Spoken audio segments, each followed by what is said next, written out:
এই ছেলেটি তার স্ত্রীকে বিক্রি করার জন্য গলার সাথে বোর্ড ঝুলিয়ে দিয়ে রাস্তার পাশে দাঁড় করিয়ে দেয়।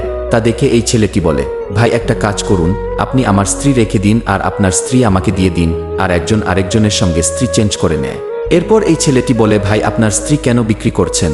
সে বলে, আপনি নিজেই দেখুন কেমন বোকার মতো দাঁড়িয়ে আছে, তাকে বন্ধুদের সামনে নিয়ে যেতেই লজ্জা করে। তখন ছেলেটি বলে, আমার তো এমন স্ত্রীর দরকার। এরপর তারা ওখান থেকে চলে যায়। এরপর ছেলেটি তার অন্য স্ত্রীকে বলে, আমার মানিব্যাগ থেকে সমস্ত টাকা গায়েব হয়ে গেছে, আমার কার্ডও নেই। এরপর মেয়েটি বলে, তোমার তো এমন স্ত্রীর দরকার, আর এমন স্ত্রীর খরচ তো বেশিই লাগবে। তখন ছেলেটি তার ভুল বুঝতে পারে আর তার আগের স্ত্রীকে ফিরে আনার জন্য চলে যায়।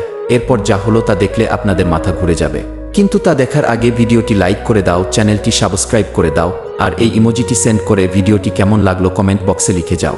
লাস্টে ছেলেটি তার স্ত্রীর কাছে মাফ চায়, আর স্ত্রী বলে, তারা দুইজন আমার বন্ধু, তোমাকে শিক্ষা দেওয়ার জন্য এই নাটক করেছি। এরপর আবার দুজন ঘরে ফিরে যায়।